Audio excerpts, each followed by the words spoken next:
Dr. David Mohler. I'm an orthopedic surgical oncologist at Stanford University here in Santa Clara County, California, which is becoming one of the hot zones in the United States, along with Seattle and parts of New Jersey and New York.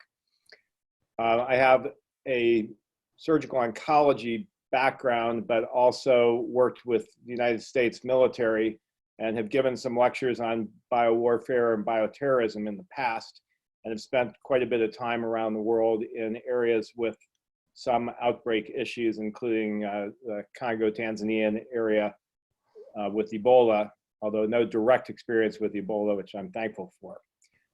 Stanford has been at the forefront of our local efforts, and I get daily updates on how things are going here. One of our virologists actually developed our own in-house test for coronavirus, and so the issues that we've had with testing coming out of the CDC have not been duplicated here to that degree, and we're currently running more than 100 tests per day with drive-through facilities, as you've seen on the news. And I want to put forward that I am no expert on virology. I am a surgeon. I cripple people. I don't take their temperatures.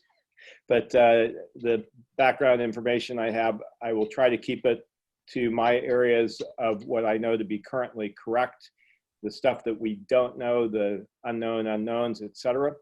And I'm happy to, I will pronounce my ignorance on certain things. There's a ton of information coming out from true world experts that has its own caveats attached to it, and we'll get through to that. Rock? Hi, most of you know me. I'm Ryder, and I've graduated from West Point Ranger School, and been helping out with Draper University with survival for the last 10 years. And when I first saw the coronavirus happening in China, I knew immediately that myself as an individual needed to respond. I didn't know the degree that I needed to respond, but I started to put myself and my family in action to put a plan together. Over the weekend, I realized that the one missing link in my plan is really medical advice and seeking advice from a person that I trust and a person that can think quickly on his feet. And so I reached out to Doc Mohler, and instead of me talking to him personally, I thought it would be a good opportunity to open the environment to Draper University alumni so that we can talk to him and we can get the answers that we want. So the intent of this meeting is really to help educate me on this last piece that I don't have, and also to educate the community and reach out to everyone. So with that, I think what we're going to do is have Doc Mohler talk for 5 to 10 minutes, and then we'll open it up to questions and concerns. So with that, it's all yours, Doc. Just sorry, before you guys begin, any questions that you have, please type them in the chat and make sure they're for everyone. We will not be, everyone else will stay on mute. So if you have any questions, just type them in the chat. Thank you. All yours now, Doc. Okay, so I want to start by letting everybody know that all the current statistics, all of the rates of infection, et cetera, and particularly the death rate is all evolving, and it's missing an enormously important number, and that is the true number of people that are infected. We don't know if there are 100 people infected who never have symptoms for every one that makes it to a hospital emergency room. It could be 10, it could be 1, or it could be 1,000. That data will gradually emerge, particularly out of South Korea, which has widespread testing, and we can have confidence in the accuracy of their numbers. If somebody gets the virus, gets no symptoms whatsoever, and is never tested, that person doesn't show up in the denominator of our trying to figure out what is actually going on in a population. Until we're able to test wide numbers of people, regardless of symptoms, history, to find out what is the true prevalence in the population, all the numbers about who's getting sick and what the risk of dying is, all of these are not correct. As the number of asymptomatic uninfected people is added to the numbers, all of the rates of everything are going to be reduced by those asymptomatic people that are currently not known to exist. But we know they have to be out there, and the question is in what numbers. I can tell you almost with certainty that the risk of death from this is well below 1%, probably somewhere in the 0.3% at the most. So, and that is, the deaths, as you've heard, have been highly concentrated in the elderly and those with pre-existing conditions like pulmonary, cardiac, or diabetic issues. The viral survival on surfaces is becoming much clearer. True testing of the real viruses has been done now, and it's 72 hours on plastic and steel, down to as little as 3 to 4 hours on copper, which has its own antibacterial properties. Asymptomatic time exposure to death is anywhere from 2 to 14 days. Most people will get symptoms within 2 days of being exposed. And deaths tend to happen after a 7 to 14 day period of being sick. And the disease either is very mild or goes to a mild to severe form, and then death after the severe component happens can be in the 1 to 2, 3 day time frame. China patient 0, we don't know. It appeared in Wuhan approximately November 17th. So this disease has been around for about 6 months now, and obviously the virus would have had to get to that person 2 to 10 days prior to their presentation.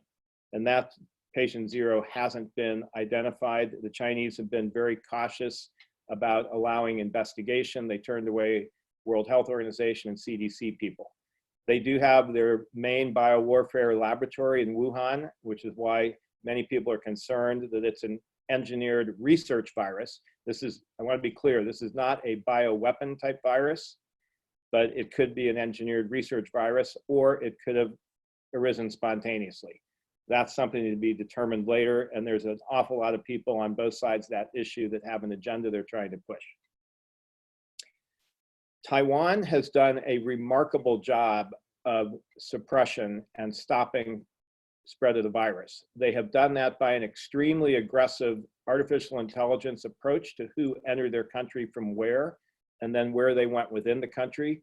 They have the ability, because of their civil liberties are not ours, they have the ability to track every individual Taiwanese citizen through their cell phone and other means. And they very rapidly shut down the ability to transfer virus from one person to another. World Health Organization, unfortunately, under the pressure from the mainland Chinese, did not allow Taiwan to be part of the World Health Organization as an independent country. So that data is not as available as we would like. Good Hope vaccines. Vaccine technology 10, 15 years ago was a very laborious process. It has been completely transformed by AI, and in some of my venture capital work, which I've been doing for 30 years in the angel investing realm, I've had the pleasure of seeing a number of vaccine companies. Once you have the virus sequenced, you can very rapidly with AI determine what protein sequences within the virus will infer immunity if they are placed into a human being, and those sequences can then be built. This is literally a 3 to 4 hour process to determine the protein sequences, and then another 1 to 2 weeks to build them. The first vaccine candidates already went into people this week, and if phase 1, phase 2, and phase 3 trials are run overlapping in serial parallel fashion with an overlap of 2 to 4 weeks, we could have a identified safe and effective vaccine within 2 months. Right, so I want everybody that says it's 1 to 2 years from now, I think that reflects worst case scenario with the bureaucracy getting in the way of the development and placement. The main vaccines currently that are undergoing testing, one is a nasal vaccine that would be a spray. and another is injected. I know of at least 2 that are in human testing or about to, and there are multiple ones that are already in animal testing. The Chinese and the Israelis may already have a vaccine or be very close to it, since the Chinese had a many-month head start on everybody else. And the Israelis have an extremely dynamic platform for dealing with this kind of stuff. So I wouldn't be surprised if we're starting to see things available, as I said, about 2 to 3 months from now. Treatment. There are hundreds of clinical trials going on around the world right now using antivirals. You may have heard about chloroquine, which is a very cheap and ubiquitous medicine. The Ebola treatment strategies are being used against this. The anti-HIV ones were being used a lot in Thailand, which has a lot of HIV experience. None of that so far has come out decisively as being effective, but there's a lot of anecdotal reports. Gilead has a Remdesivir, I think it's called, that is in trials here at Stanford, and we've already enrolled quite a few patients in that. Because of the rapidity from infection to death that we've seen in the hospitalized patients, we should have pretty good information even in the 2 to 4 week time period as to whether that's working or not. Finally, there are 2 discrete methods of dealing with this pandemic, and they are directly contrary to each other.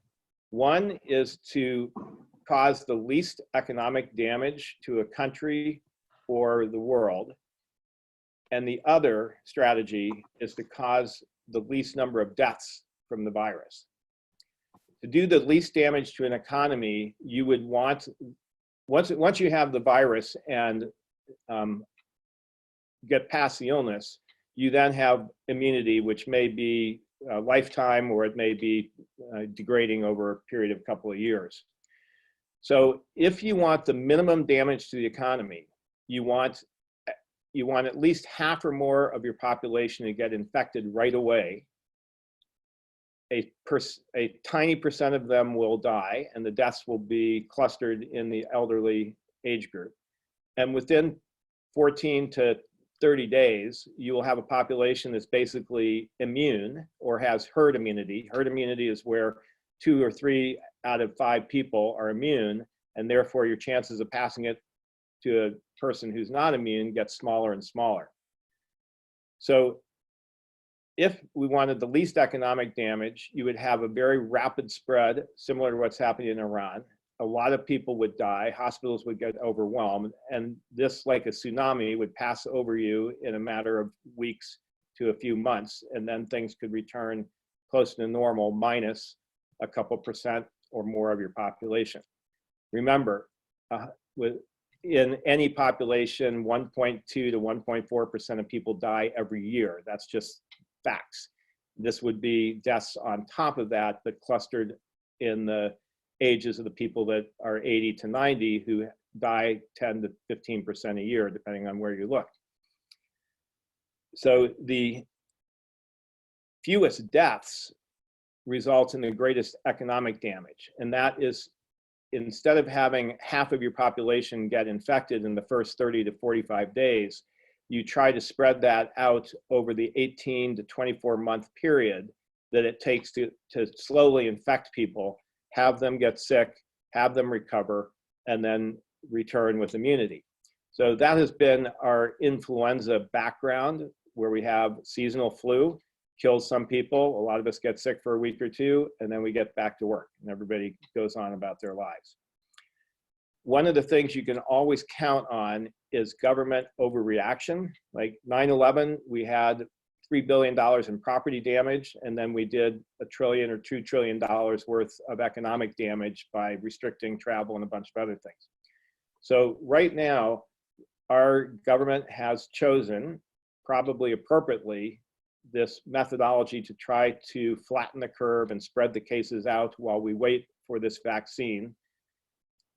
when I was in the Afghan war in the 80s and people came back to their villages that had been mined and had stray bombs and stuff around, we had this enormous initial wave of injuries that all of us there extrapolated out as if behavior wasn't going to change and the ordnance wasn't going to be removed or exploded.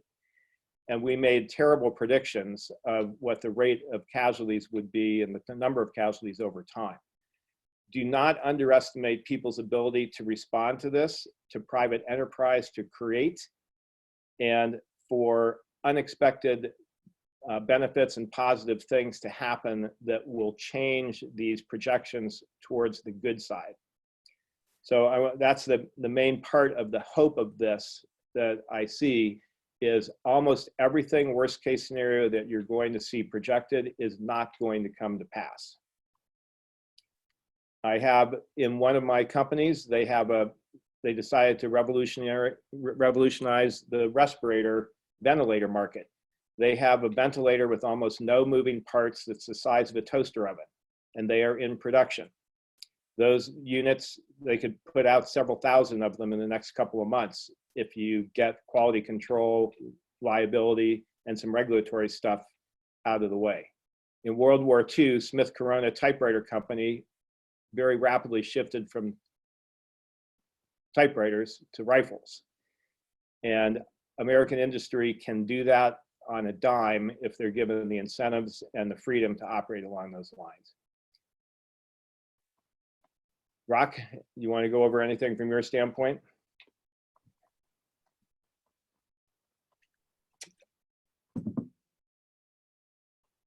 We'll need to unmute. I see Rock.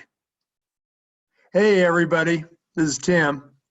While Rock's getting, Rock, do you have something to say? Hey, am I unmuted? There he is. Okay.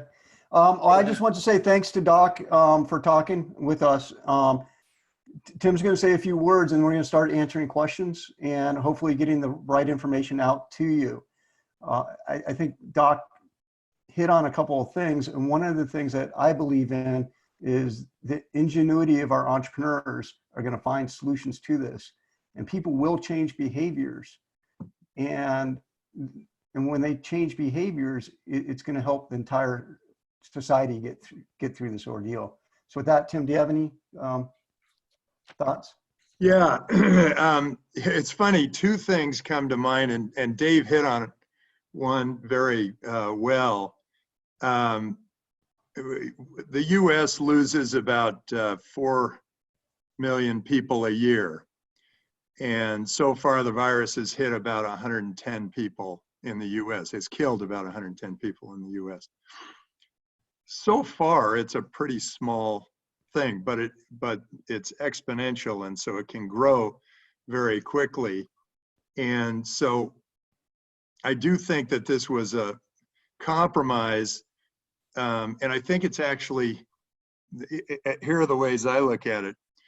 Taking 2 weeks, I think that kind of works. If that flattens a curve, I think that's a great thing. If they take 2 weeks, that's one paycheck. And for all those people who kind of live paycheck to paycheck, that's one paycheck period. And people can get by if they miss one paycheck. 2 paychecks, if it goes 4 weeks, that flattens the curve a little bit more, but it creates other problems, other societal problems. The idea that, you know, if somebody can't pay for their family, then it's potential for going to crime, potential suicides, potential, all sorts of things that start to go badly. And we start looking at that as the new normal. If you're trapped in your house for more than a month, it's more than going stir crazy. You start thinking of new ways of operating. Okay, so I do believe that 2 weeks flattening the curve is probably a great idea. Going 4 weeks or 6 weeks, I think it starts to be very, very dangerous to society. And I think we're going to have a lot more deaths than we would just from the virus. That's just my, the way I've kind of analyzed it. On the other hand, I want all of you heroes to start looking at this as an opportunity. I just spent 2 hours with my sons and my nephew in a VR escape room game.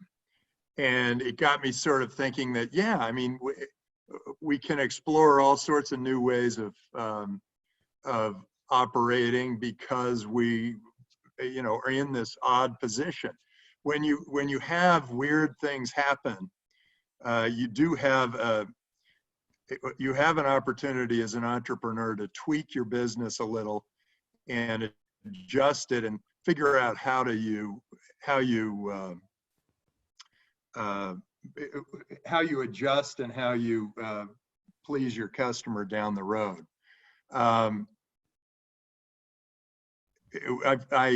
I just barely made it back to the US. I was all over Europe, and then I was all over India, and then I flew through Singapore to get back just in time, just before the midnight curfew hit. And as I traveled and I went around, I saw very different responses to the disease. In India, everybody's still hugging each other. They say Indians have the best immune systems in the world. In Singapore, everybody was wearing a mask. And tell me if I'm wrong, Dave, if everybody's wearing a mask, you're only supposed to wear a mask if you have the disease. You wear a mask and you get more bacteria in your mouth, and it's not that good for you. Am I right on that? The mask for people infected is to reduce the droplet spray from sneezing and coughing. It vents out the side. And right. It doesn't actually help much, but it helps reduce that spray a little bit. For somebody that does not have the virus, it stops you from picking it up off of surfaces on your hands, like doorknobs, railings, all that stuff, and touching your face and becoming infected. So the regular masks are not meant to reduce airborne transfer of the disease. They're designed to stop surface contamination, infecting you through your own hands and body parts. Oh, interesting. Oh, and is it transmitted from hand to eye? Is that where a lot of it happens? It's hand to mouth almost exclusively. Because your tear ducts do enter into your throat, you can get it from eye to throat transmission as well. And then somebody said that the disease, the virus can break the blood-brain barrier. Is that true? That I have not heard, but it wouldn't surprise me. But I've not ever heard of, you know, dementia, delusional stuff from this virus as part of the terminal portion. If you get a virus in your brain, does it basically die in there, or does it spread? Now, a virus getting into your brain, if it had the right receptors to attach to cells, then you would get a replicating infection. This one, as far as I know, the spike surface proteins on this, what makes it so deadly is rather than just mucosal membrane adherence, it can actually adhere to the lining cells of your alveoli, the sacs in your lungs. And then when it takes them over and starts liquefying those, you lose the ability to transfer oxygen into the bloodstream and carbon dioxide out. And that's what kills people, the wet lung issue and the inability to oxygenate your blood. So great. With that, so I'm looking to all you heroes. Go out there and adjust your business to this new world and see if there's something that creative that can come out of it. And then Rock, can you give us a little bit something about how you know, survival preparation or something? Give us a little bit of a flavor for what we should do if we're holed up for too long a period of time. Sure. First, I think the survival preparation it's all a mindset, and it's the same mindset that we tried to teach people during survival. And it is reacting in a fast-paced and chaotic environment with calmness and purpose, not freezing, not fleeing, but always moving forward in a very calm, deliberate fashion. You know, if you have that mindset, you can start from zero in a chaotic environment and thrive. And that's the most important part of surviving in any situation. I think when it comes to actually preparing for this, everyone needs to remember the rule of three. You know, you need, you can only hold your breath for 3 minutes without dying, 3 days of water. So you need water. That's the first thing you have to take care of. If you don't have water for 3 days, you're dying. 3 weeks without food. So right after water is going to come food. And I missed one, which is shelter. So you need 3 hours that you can be out in the environment without shelter. So make sure you have a location you can go to and bring everyone to, all your family. And then after you get done with those essentials for preparing for this environment, I always bring up the next three, and that's 3 months. And that's really putting together a social structure around you that's going to protect everyone around you. And so that's kind of one of the things we're trying to do here, is to provide that social structure so that you can start talking to people, getting ideas, sharing resources when you can. One of the things in this social structure, since it's spread out geographically, is sharing ideas on solutions. And if you see something work, and I'm not talking about changing the world's solutions, but if you see something work in India, then sharing that with the rest of the community so that they can implement it on the local level. You know, right now I'm studying Korea. My wife's Korean, and I'm trying to figure out what they're doing. They're doing something right over there because they had a huge outbreak and they're able to slow it down. So, you know, Did they have a lockdown? They had is anyone from Korea here, if they can put in the chat room? But I they saw had Ryan Moon. Yeah, if they know, I think they had a localized lockdown over Daewoo, and I mispronounced it. But I think it was localized, not the whole country. They just couldn't, they couldn't go through that city. So that city was locked down. But a lot of what they're doing over there is testing. So, you know, you see things like they're testing, go out and get a thermometer and make sure everyone in your family, you're constantly testing to see if they have a fever, because that's one of the first symptoms that shows up. And that is, you know, important. So just have that mindset that you're open to new ideas, trying new things.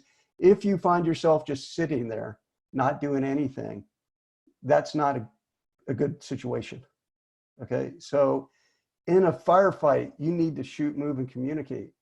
And if you don't move, you're going to lose. And so one of the things is constantly be moving in a very calm, deliberate manner. Does that answer that question? Yeah, one of the things that's unique about this compared to most natural disasters, there is nothing destroyed here. Mm-hmm. Everything exists, the water systems, the electrical systems. So you're not starting from a place of destruction like after an earthquake or a hurricane. You are starting from a place of voluntary disabling of your economic engine. And you're doing that to try to reduce the number of deaths. You can reverse those anytime those in power choose to, or when the people choose to. And Dave, did you go through the disease and how it affects people? Does it start with a fever, start with a cough, and then what happens? Yeah, generally the triad is dry cough, sore throat, and fever. However, there have been people who also have runny noses, also who have diarrhea. It can adhere to mucosal cells in the gut. But the classic is dry cough, sore throat, fever, and the fevers tend to be at least 102, 103, and they can go significantly higher. It is correct not to use. So then as it progresses, I mean, you want to keep it out of your lungs if you can, right? You can't. So it goes down your trachea. If it, you know, it's in your mucosa in the oral areas, gains access to the trachea, gets to the lungs, and that's where it does its worst problems. You cannot have a sore throat without some of the virus going down your trachea. It's just the way the plumbing works. Ashra, Yes. I was wondering if you could pull some questions off that chat. Yeah. Maybe ask So, Doc. And yes. let's So we have a start. question, which is, do you recommend immune support? If you do, is there any good products that we can use? So immune support, the only thing that is recognized as probably being a little bit beneficial that I've heard of thus far is zinc supplements. It is a little bit of immune booster. There's nothing other than transferring the plasma of a after infection person into somebody with an active infection. That's the most direct antigenic response other than once we get a vaccine going. So I personally am taking a zinc supplement in the morning before I go into the hospital and when I get home that night. It won't have a measurable effect, but there's no reason not to do it. It's cheap and it used to be ubiquitous. Now you can't get it.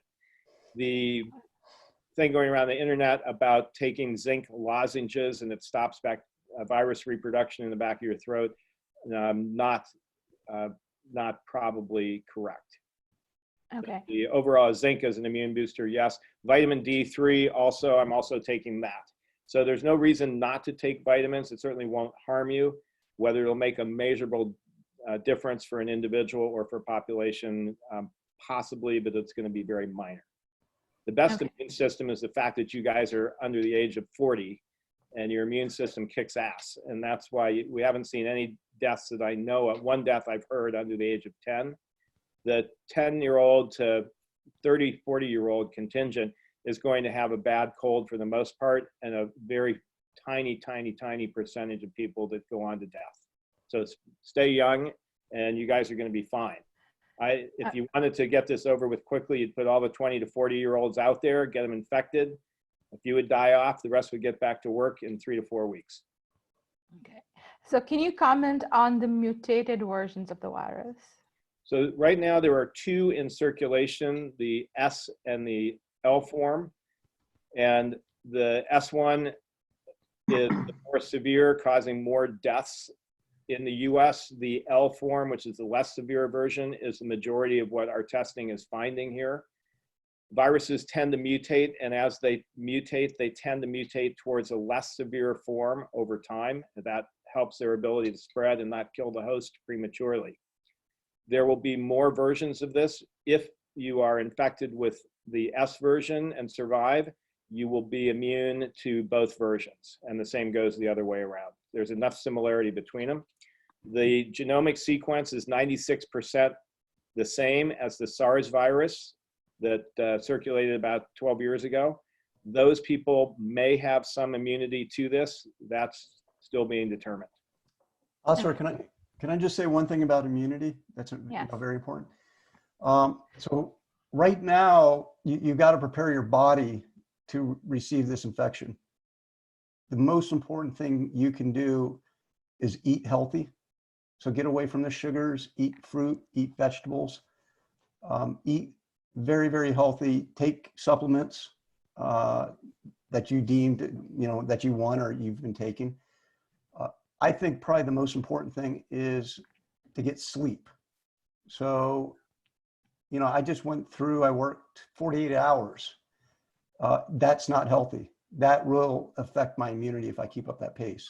So you have to plan your sleep time and make sure you're well rested, and also get out of the house. Okay, there's no virus just floating in the air out there. Okay, so get out, go for a hike, go for a run. Don't shelter in your house the entire day. You need to have physical activity or you're going to decrease your immunity to not just this virus, but to common colds and to anything else. So Yeah, If you can track the virus, Dave, is there something that we should know? Should we be getting more exercise, more sleep? What happens? What do you do? well, once you get it, if you even know you have it, and that's the great unknown right now, you're going to just respond to it like you would when you get the cold or the flu. people then get better, or they drop off the cliff and they start having the pulmonary problems where you feel the difficulty with breathing, very rapid breathing. And that's the point at which it is time to go to the emergency room, because you need active treatment at that point. Do not take non-steroidals. The information's coming out that's fairly credible that non-steroidals may make the infection a little bit worse in infected people. So you don't do Aleve and naproxen, Tylenol, all those things are possible. An elevated temperature actually helps your body's immune system. So I am not in favor of suppressing temperatures in people with bacterial and viral infections up until it gets to 104.5 or 105, where you start running into the risk of seizure. Okay. So what's a good triage strategy that involves easily available antivirals and or whose supply chains are not dependent on China?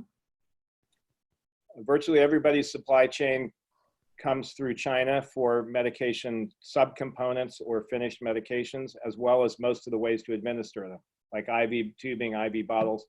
97% of our supply chain touches China in one way or the other in the medical world. Okay. And I have So a comment on that, Asra. Go ahead. You should, most of the people on this call are young. The deadly effects are going to happen to parents and grandparents. They don't understand that the supply chain is broken. The last shipments of medical gear and supplies, probably left last month. So you need to talk to your parents and grandparents, make sure they have medicines, oxygen, whatever it is they need to survive this situation. Because one of the big risks is not just this virus, but it's an economic shutdown. And when that happens, in 2 or 3 months, you're going to see supplies, just like you're seeing at Costco with toilet paper. It'll start happening in other parts of our economy. Okay. So how does a possible reinfection affect the public health response? So reinfection is going to be extremely rare unless there's a substantial mutation to the virus that renders your previous immunity obsolete. The few people that have said to have gotten the disease, recovered, and then testing positive again are probably faulty test kits. The chances that that's a true loss of immunity is probably extremely, extremely rare. And I wouldn't be concerned about that at all. Okay. Why are we hearing more younger people in France getting affected? What we hear and what the numbers are may not be real. Anecdotal evidence is not the same as really good broad-based population statistics. So when a younger person dies, there's much more said about it than when your 90-year-old grandmother who wants to die every day because her friends are dead and she hurts. You don't hear about the 90-year-old dying to the same as you do the 16-year-old who's just about to graduate from high school. So until you see very accurate population-based statistics, I would not be overly concerned about anecdotal reports that all of a sudden young, healthy people are dying. When you have 1 million people infected with symptoms, some of the younger people are going to die. That's true. But right now, the deaths everywhere that's reporting good information are heavily concentrated in that basically 70 and above age group that dies at a frequent rate anyway. That's the same thing that happens in influenza. The 1918 Spanish flu pandemic, my grandfather's military unit was getting ready to go to World War I in Europe. Every man in his unit died except him, something like 118 people. They were kept all clustered in a barracks together. Everybody got it. They weren't taken outside. This is a very different animal. And what Rock was saying, get out, go for a run, get out of the house. Sunlight kills this virus, the ultraviolet rays, very quickly. The outdoor world is your friend in this one. It's not your enemy. One of the things that I plan on doing if someone in my family gets infected is there's going to be an outdoor-indoor quarantine, because the outdoor air is a disinfectant. And, with the sun and other elements in the air, it's going to be very, very hard for the virus to live. And it's very good for you to breathe that into your lungs. indoor air is polluted, not just with the virus, but there's a lot of pollution in the indoor air. You can just look at the dust next to you on your desk. When you get infected, you got to make sure you're not breathing in harmful bacteria, pollen, anything that's going to cause, and Doc can talk about this, a secondary infection or another response. So you need to take care of your body and your lungs and breathe as much outdoor air as you can. And Okay. that can't be emphasized enough. That was one of the most effective things in the 1918 Spanish flu pandemic, was when they started putting soldiers outside in tents and bringing them out into the air. The death rate went way down just from that alone. That was the pre-viral, pre-medication era. Okay. What are the top 3 publications or news sources that you would recommend that we can trust the coverage for this? The strategy the United States has adopted, and I have this pretty much straight from the White House, is a paper that was published by the Imperial College. And I actually have it up here. If you just search Imperial College COVID-19 NPI, this will come straight up on Google. It's about a 20-page paper that was put out 2 or 3 days ago. And the US has adopted to a great degree this strategy of suppression. And so that'll give you a good insight into the main engine that's generating thoughts and policies coming out of Washington. The Johns Hopkins University site is the best online site for verified and accurate data coming in. So I recommend that. That's also easy to find on Google. Okay. If you can't, television reports have been twisted in ways to reflect secondary agendas. So just be cautious about that. The internet is alive with misinformation about things that work and don't work. It's been pretty funny reading some of them. So be cautious about anything that's not coming out of the National Institute of Health, the CDC. World Health Organization is unfortunately somewhat political. So our CDC and FDA has some really good fact check things in it. So there's information pretty accurate. There's a great opportunity. He mentioned the Johns Hopkins site, which I've been looking at for the last 2 months, or last month when it first popped up. There's a great opportunity for someone that knows math and can publish reports to take information off that site and actually put it in a format that people can understand. So that site has a lot of data and it's got good data, but their use of the data is somewhat confusing, and it's hard for me as an individual to look at the data the way that I want to look at it. So I just wanted to make that point. so if you contract the virus and then become immune, can you still be a carrier?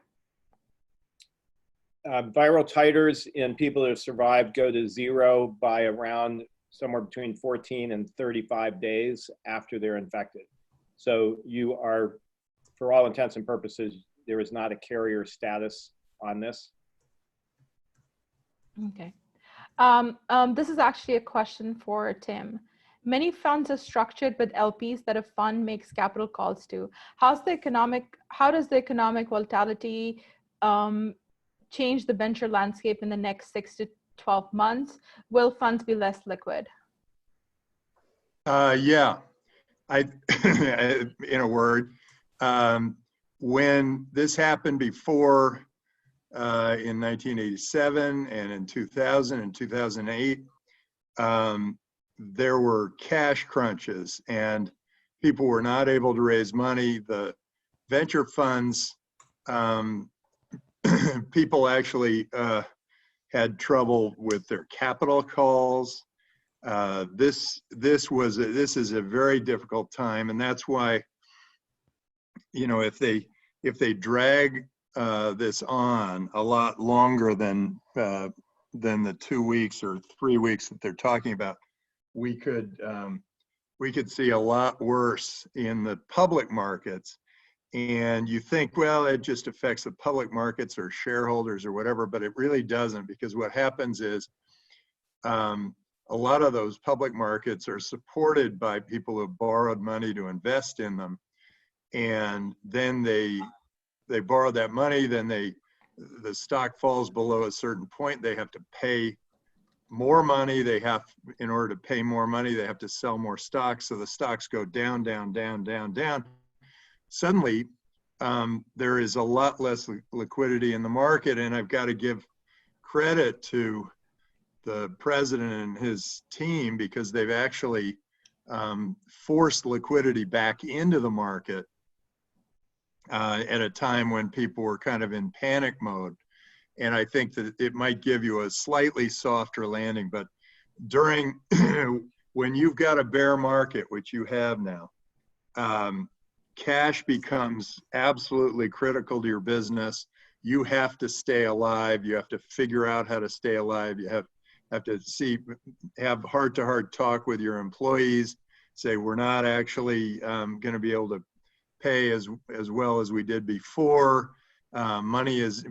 The venture capitalist is no longer your customer. The companies that do the best during this time are the ones who create a product market fit where their customer is actually paying and they are starting to actually make real money on their business. We've been in a very long bull market where people sort of lost sight of the end goal, which is to become profitable and sustainable. And we are going to go through, I believe, a very difficult time.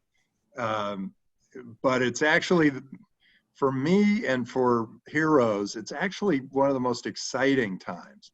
It's a time when you can get out there and you can do something extraordinary. You can pull back and say, well, wait, what's different here? And what's the opportunity? And so I'm constantly doing that. I've been doing that all through the bull market. And now I feel like I'm kind of prepared for the bear market because I've been thinking as strategically as I can. What I was thinking is, everyone's a venture capitalist now. What do I do? How does it make me unique? And I started to think, hey, well, as a venture capitalist,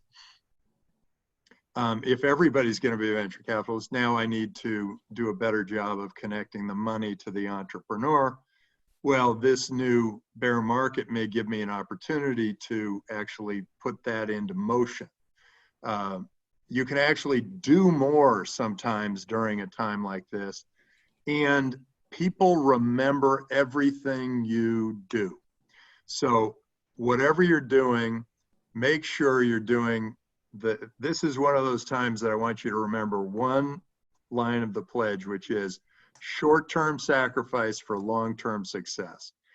You want to, my broker, Andy Chase, during a time like this, he or I, one of us, made a mistake on a trade, and he took the hit for it. And after that, I was incredibly loyal to him, have been ever since. The same kind of thing can happen if you think, well, maybe I should just grab this. Don't. It's better to kind of bend over backwards for whoever might be your customer now, because that word will spread and that will be your customer 50 years from now, and you're going to be much better off. So, yeah, you're going into a great time. You're lucky. Most of you are very young. You're lucky you're seeing this now, and you'll be prepared for it. In effect, you'll be inoculated by this the next time it happens. Okay, so 2 more questions. One is, how risky is it to go on planes right now? And what if you wear masks and gloves and avoid contact on the plane? So planes right now are being cleaned with basically hospital disinfectant overnight. Also, the last friend of mine that flew from San Francisco to Newark on Tuesday morning, there were 10 people on her 240 passenger plane, so they were all sitting far apart. The area of concern is the contact you get through the airports, off of the railings, the countertops, that sort of thing. So if I were traveling right now, I would use a no-touch philosophy through the airport. Those little Clorox wipes to redo your tabletop, fold down seat top, etc., are reasonable. The air in modern aircraft goes through a high efficiency filter. So airplane travel, once you're in the airplane, is probably one of the safest places to be right now. The airport itself, however, is a different matter. And of course, the cars and everything, every doorknob you touch has been touched by many since the last time it was cleaned. That's the surface transmission is the main issue here. Awesome. And then Also, one other thing, the virus, this virus is heavier than most viruses. When it's expelled by coughing or sneezing, it has a tendency to land within 2 meters of people, and that's why they're coming up with these distancing bits, and why infected people, if they wear masks and redirect the cough, it's going to fall to the floor even faster. That's also why humidity and heat and air pressure at altitude or near the ocean makes a difference in transmissibility. okay, should we be using antibacterials, wipes, and sanitizers? For surfaces, so plain soap is great for everything. Antibacterials, particularly the bleach-based ones, are extremely virucidal. Clorox wipes are great. We have them all over in the hospital right now for all the keyboards that we use in common, and everybody's wiping things down. So bleach is your friend right now. Soap is everybody's friend, and soap is what is, as regular soap is the same as antibacterial soap. Okay. Somebody asked about public swimming in public pools. That's my question too. So is it safe to go swimming in publicly accessible outdoor swimming pools? The answer is, in the water, you're safe. When you're holding on to the handrails and that sort of thing, that's where the issues are. Almost all public swimming pools are over-chlorinated, and there's very little that can survive in there. But around here, all the pools, all the gyms are closed simply because of the surface contact, having hundreds of people coming through the same area and touching things. Awesome. So if you can flip in and out of there, you're fine. This question is for Tim. What can we as Draper University community do to support startups from this ecosystem, crowd investing, etc.? So what can you do to support startups from our ecosystem? Well, if you're just talking about startups generally, you got to be on the Facebook groups and tie into the meetings we have like this, do our reunions, do our virtual reunions. Now we have Draper startup houses around the world, tie into those. Keep in touch with all of the various alums that you have contact with, and try to get to know more of them, more alums, and do everything you can to help each other. And I think that will really pay off in the long run. It's interesting that, I mean, I think the heroes in general that come out of our school are the most proactive people that you'll ever run into. So you might as well keep in touch with the guys and gals who are the most proactive. They're the ones who will do things, and that will mean that they can do things to help you, and you can do things to help them. And Draper Startup House is going to have a virtual conference. I want you to all tag into that. They were going to have a grand opening at South by Southwest, and they shut down the whole South by Southwest. And then if you're thinking about companies that might be able to improve and affect the virus, I think a lot of that is already being undergone. I think the companies that are going to come up with things the quickest are probably, weirdly, they're probably the big companies like the ones who work on AIDS and flu viruses and that sort of thing. They're going to have a much better idea what to do than a startup who's saying, hey, we've got a new way of looking at the human body or whatever. And so I'm not sure, but I have run into 2 or 3 startups that are saying, hey, we got an interesting solution here. But I think the bigger companies are actually, in this case, going to be able to get there faster. They have the relationships with the FDA. They have the products that are very similar. They're going to be able to get something out sooner. So hope that answered both sides of that question. I have one quick follow-up on that. Okay. I think the most important thing you can do, it gets back to, the rule of 3, is make sure you develop a culture and a society around you. Don't reach out to your network as much as possible. Make sure everyone's okay. You don't know when you're going to need their help, and that goes in business too. When this first started, I started to reach out to all the individuals I knew in the insurance world and start to put a plan in place for that. And everyone here needs to contact the 2 or 3 people that have helped them in the last year and start developing that network, because the reality is that network is what's going to help see you through probably the next 6 months in business. So. Okay. There's a Awesome. question if it's a good time to buy in the stock market. I was getting to that. That's the most important question. When you're 20 years old, every day is Every a time. good day to buy into the market because you have a 30 or 40 or 50 year time horizon. There will definitely be an overshoot to the downside. When that occurs, nobody ever can predict with precision. But this is a great time to dollar cost average into the market. If you have cash sitting on the sideline in excess of your 6-month emergency reserve, which you should always have, then you could be putting this into the market on big down days with as long as you don't need that money for at least another 1 to 2 years. Aside from Bitcoin, what else should we be buying? So Bitcoin's actually, this is a perfect time for Bitcoin because physical cash has run out in a number of places. Apple's still sitting on 100 or 200 billion. So Apple Pay is going to be viable. Bitcoin is a great resource right now in a time like this. And Tim, you can mention that since you're the world expert. Yeah, I think this might be really an interesting time for Bitcoin because if it does go through the full bull market cycle, bear market cycle, we are going to see stocks fall further and further. But then you'll start seeing things like, wow, IBM has a coupon of 10%. Even if they drop it in half, you're doing pretty well. Mm-hmm. Or you'll see companies selling at 1 times the cash they have in the bank. You could possibly, that could happen, with Apple.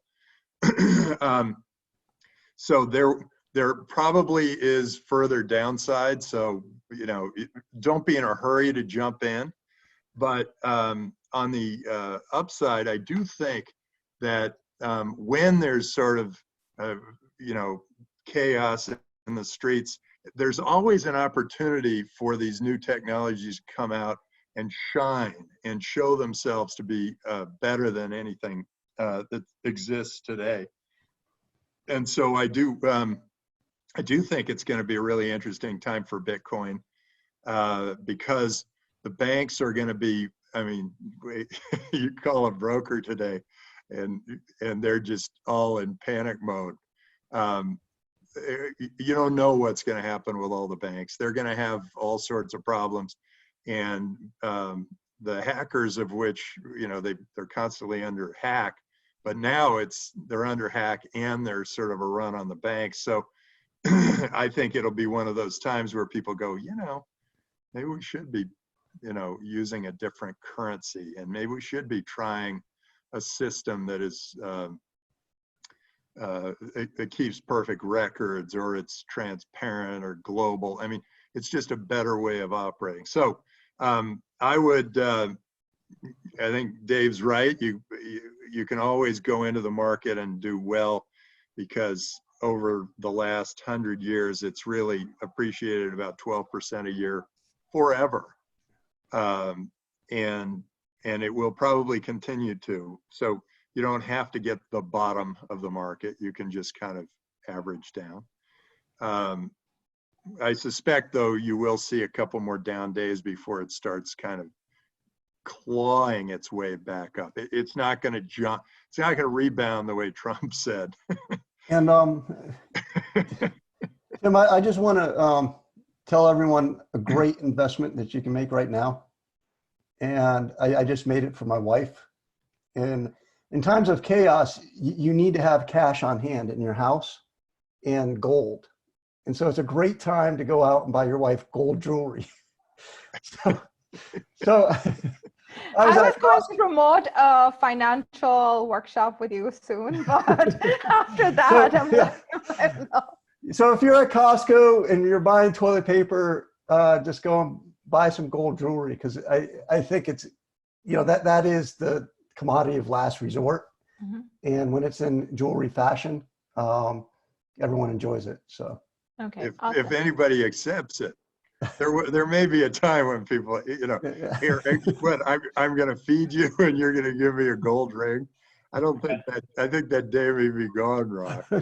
One side effect of buying the gold and this pandemic will be a significant increase in babies born in 9 to 10 months. Yeah. That market, that will be a growth market. You bet. You're going to see everybody hold up for a long period of time with their loved ones. They're going to make babies. And that's another thing for everybody. Shelter in place is an excuse to not exercise and eat. Every one of you should weigh yourself now and weigh yourself every 3 or 4 days and make sure you don't creep up. Okay. Awesome. Well, thank you so much, Tim, Rock, and Dr. Mohler for logging in. We're going to do another check-in soon, and then we're also going to do like a financial planning workshop soon. So for those of you who want to log in, just do that. I'm going to share the recorded version of this with everyone as well. Dr. Mohler, there was a question. Is everything that you said public information, and can we share this with other people? Yeah, everything is public or should be. Okay. So I don't think there's anything that you haven't seen yet. Well, it's all public now. Hey, I just want to personally thank Dave and Rock. You guys are awesome. Thank you so much for helping these guys. These students don't know how lucky they are to have you two giving them your wisdom. And I just want to thank all the students, because it's been awesome the last couple of years working with everyone. And I know there's going to be 3 or 4 of our graduates that are going to do something really unique and amazing in the next 60 days. So good luck. Awesome. Thank you, everyone. Go get them, everybody. Good night. Thanks for organizing this. I guess Azra and whoever else helped. All right, Rock. Thanks. That was great. Awesome. Thank you. Bye. All right. Thank you. Bye-bye.